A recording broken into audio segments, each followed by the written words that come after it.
ஓம் சரணாகத தீனார்த்த பரித்ராண பராயணே சர்வஸ்யார்த்திகரே தேவி நாராயணி நமஸ்துதே. வணக்கம் நேயர்களே, இது மகாலட்சுமி ஜோதிடம் வழங்கும் காலச்சக்கரம். உங்கள் அன்பு ஜோதிடர் ஸ்ரீராம்ஜி பேசுகிறேன். அனைவரும் நலமுடன் இருக்கிறீர்களா? நன்றாகத்தான் இருப்பீர்கள், நன்றாக இருக்க வேண்டும். இன்றைய காணொளியில் நாம் காண இருப்பது தனுசில் கிரகங்கள். இதான் தலைப்பு. வீடுகள் கிரகங்களின் இயல்புகளை கூட்டியோ குறைத்தோ நன்மையாகவோ தீமையாகவோ தர வல்லவை. அதனால தான் பாவ வீடுகள் சுப வீடுகள் அப்படின்னு பிரித்து வச்சிருக்கு. இருக்கிறதுலே முழுமையான சுப வீடு, அதாவது நல்ல வீடு அப்படிங்கிறத தனுசை தான் சொல்லணும். பகவான் கிருஷ்ண பரமாத்மா கூட மாதங்களில் நான் மார்கழியாக இருக்க ஆசைப்படுகிறேன் அப்படின்னு சொல்லுவார். இந்த மார்கழி மாதம் குறிப்பிடப்படுறது தனுர் மண்டலம்ங்கிற தனுசு ராசியை தான். இந்த தனுசு வீடு பார்த்திங்கன்னா காலபுருஷனுடைய பாக்கியஸ்தானம், 9வது வீடு. காலபுருஷனுக்கு அதிர்ஷ்டத்தையும் பாக்கியத்தையும் நல் ஒழுக்கத்தையும் யோகத்தையும் முன்னேற்றத்தையும் வாரி வழங்கக்கூடிய வீடு தனுசு. இருக்கிறதுலேயே அதிகமான சுபர் யாருன்னு கேட்டோம்னா நம்ம கண்ண மூடிட்டு சொல்லிடலாம், குரு தான். குருவை மட்டும்தான் வேறு யாராலையும் கெடுக்க முடியாது. கெட்டாலும் மேன்மக்களே சங்கு சுட்டாலும் வெண்மை தரும் அப்படிங்கிற அந்த அமைப்பை இந்த குருவுக்கு தான் பொருந்தும். எந்த ஒரு சூழ்நிலையிலையும் மற்றவர்களுக்கு கெடுபலன்களை நினைக்காத தன்மை கொண்ட ஒரு கிரகம். சார், மிதுன லக்னத்துக்கும் கன்னி லக்னத்துக்கும் குரு ஆகாதவர் இல்லையா, துலா லக்னத்துக்கும் ரிஷப லக்னத்துக்கும் ஆகாதவர் இல்லையான்னெல்லாம் கேட்டிங்கன்னா, ஆதிபத்திய ரீதியான கெடுதல்களை அவர் கொடுத்து தான் ஆக வேண்டியது இருக்கும். அதை சூரியனும் தான் செய்வார், சந்திரனும் தான் செய்வார், சுக்கிரனும் தான் செய்வார். ஸோ இது ஆதிபத்திய ரீதியான கெடுதல்களை தரக்கூடியது பற்றினதல்ல. இயற்கையாகவே அவர் ஒரு சுபகிரகம், ஒரு சுபக்கோள். அப்படிப்பட்ட குருவின் மூலத்துரிகோண வீடு தான் தனுசு. தனுசு வீட்டில் அமர்ற கிரகங்கள் அப்படிங்கிற அடிப்படையில் பார்த்தீங்கன்னா, உங்களுடைய அதிர்ஷ்டத்தை தரக்கூடிய கிரகங்கள் தான் தனுசில் அமரும். புரிஞ்சுங்களா? உங்கள் பாக்கியம் எங்கேருந்து வரப்போகுதுங்கிறது தனுசில் உட்காந்துருக்க கிரகங்கள் சொல்லும். ஒன்றுக்கு மேற்பட்ட கிரகங்கள் தனுசில் இருக்க ஒருத்தர் பிறக்கிறாருன்னா அவர் ஓரளவு அதிர்ஷ்டம் செய்த புண்ணிய பிறவி அப்படின்னு எடுத்துக்கலாம். தனுசு வீட்டில் சூரியன் முதலான நவக்கோள்கள் எப்படி பலனளிப்பார்கள் அப்படிங்கிறத பார்க்கலாம். இந்த வீட்டில் எந்த கிரகமே கெட்டு போகாது அப்படிங்கிறது ஒரு ஸ்பெஷல். இப்போ சுக்கிரனுக்கும் புதனுக்கும் இந்த வீடு பகை இல்லையான்னு கேட்டிங்கன்னா, பகை என்கின்ற நிலையில் கூட இவர்கள் வாழ்வியலுக்கு தேவையான நல்ல பலனை தரக்கூடியவர்களாகவே இருப்பாங்க. ராகு கேதெல்லாம் கெடவே மாட்டாங்க, சனியும் கெட மாட்டார்.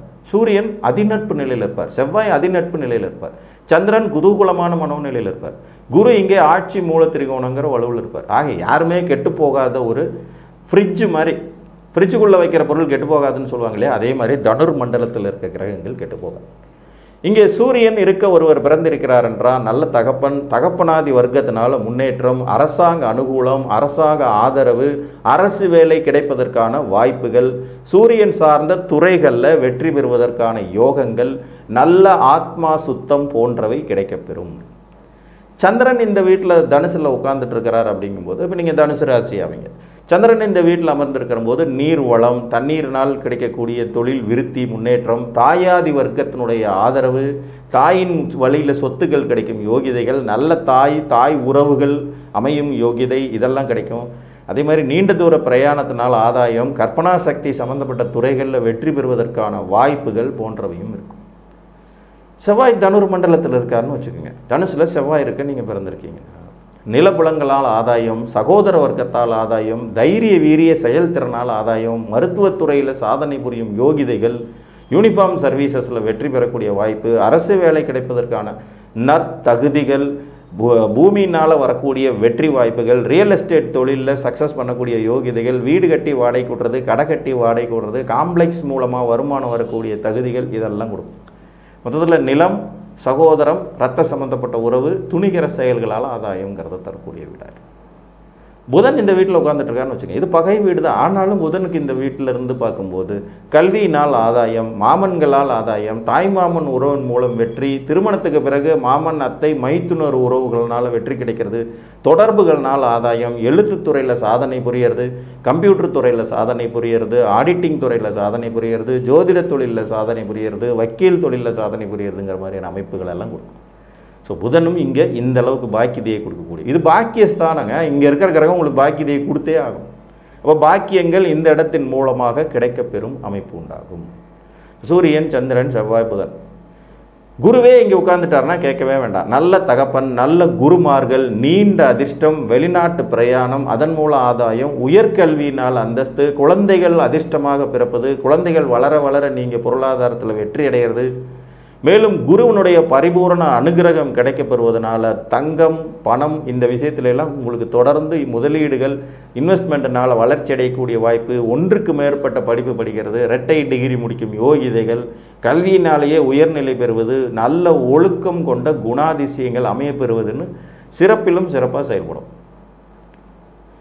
அடுத்ததாக பார்த்திங்கன்னா சுக்கிர பகவான் இந்த இடத்துல உட்காரும்போது இவர் சம உச்சம்ங்கிற ஒரு மறைமுக வலுவை பெறுவாருனால திருமணத்துக்கு பிறகு ஆதாயம், பெண்கள்னால் ஆதாயம், ஹோட்டல் பிஸ்னஸில் சக்ஸஸ் பண்ணக்கூடியது, கேட்ரிங் டெக்னாலஜி மாதிரியான துறைகள், சமையல் கலை வல்லுநர்கள், அழகு கலை வல்லுநர்கள், தையல் கலை வல்லுநர்கள்னு மக்களை அழகுபடுத்தி பார்க்கும் தொழில்கள், மக்களை மகிழ்விக்கக்கூடிய தொழில்கள் எல்லாத்துலேயுமே ஆதாயம் இருக்கும். தங்கும் விடுதிகள், உல்லாச விடுதிகள், கேளிக்கை விடுதிகள்னால் அமைப்பு, பெண்களுக்கு உபயோகப்படுற மாதிரி தொழில் செஞ்சு அதில் ஆதாயம் அடையக்கூடிய யோகிதைகள், மனைவி வந்த பிறகு அதிர்ஷ்ட வாய்ப்புகள் அதிகரிக்கிறது, பெண் குழந்தைகள் மூலமாக அதிர்ஷ்ட வாய்ப்புகள் அதிகரிக்கிறதுங்கிற மாதிரியான நல்ல பலன்கள் சுக்கிரன் கொடுத்துருவார்.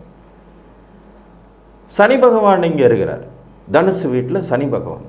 உழைப்பினால் ஆதாயம், உழைப்பாளிகள்னால் ஆதாயம், நல்ல வேலைக்காரங்க கிடைக்கிறது, இரும்பு பொருட்கள், கழிவு பொருட்கள்னால் ஆதாயம் கிடைக்கக்கூடியது, பூமிக்கடியிலிருந்து கிடைக்கக்கூடிய பொருட்கள்னால் ஆதாயம், பெட்ரோலியம் ப்ராடக்ட்ஸு, அழுகும் பொருட்கள்னால் ஆதாயம், சுத்தப்படுத்தக்கூடிய பொருட்கள்னால, சோப்பு சீப்பு மாதிரியான சுத்தப்படுத்தக்கூடிய பொறுப்புகள்னால, கெமிக்கல்கள்னால் ஆதாயம் பெறக்கூடிய யோகிதைகள் உண்டாகும். நல்ல வேலைக்காரங்க கிடைப்பாங்க. தனுசில் சனி இருக்க பிறந்தவர்களுக்கு அருமையான வேலைக்காரங்க அமைவாங்க. வேலைக்காரர்களின் கடும் உழைப்பு இவரை தொடர்ந்து முதலாளியாகவே வச்சுட்டு இருக்கிற யோகிதைகளை கொடுக்கும்.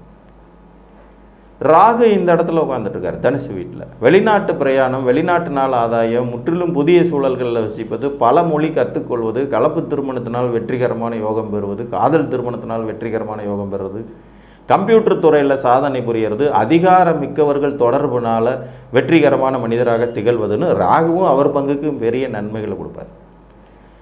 கேது உட்கார்ந்துட்டுருக்கார் தனுசு வீட்டில்.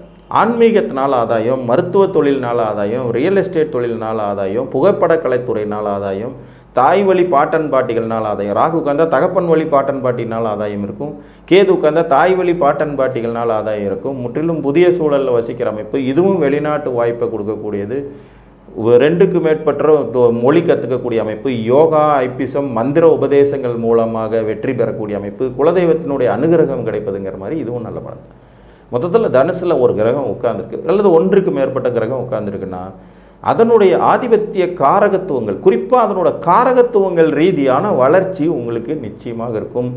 அதுவே உங்களின் அதிர்ஷ்ட ஸ்தானமாகவும் இருக்கும். அந்த கிரகங்களுடைய பவரை நீங்கள் கரெக்டாக யூட்டிலைஸ் பண்ணிக்கிட்டிங்கன்னா, பயன்படுத்தி கொண்டீர்கள் என்றால் நிச்சயமாக ஒரு அதிர்ஷ்ட வாய்ப்பை அது தனது காரகத்துவ ரீதியாக கொடுத்தே தீரும். மொத்தத்தில் தனுசு வீட்டில் கிரகங்கள் அனைத்தும் உங்களை வாழ்வியலில் வளம் பெறச் செய்யும் அமைப்பு கொண்டவைதான் என்று கூறி மீண்டும் ஒரு காணொலியில் உங்களை சந்திக்கும் வரை உங்களிடமிருந்து அன்புடன் விடைபெற்றுக் கொள்வது உங்கள் அன்பு ஜோதிடர் ஸ்ரீராம்ஜி. நன்றி, வணக்கம்.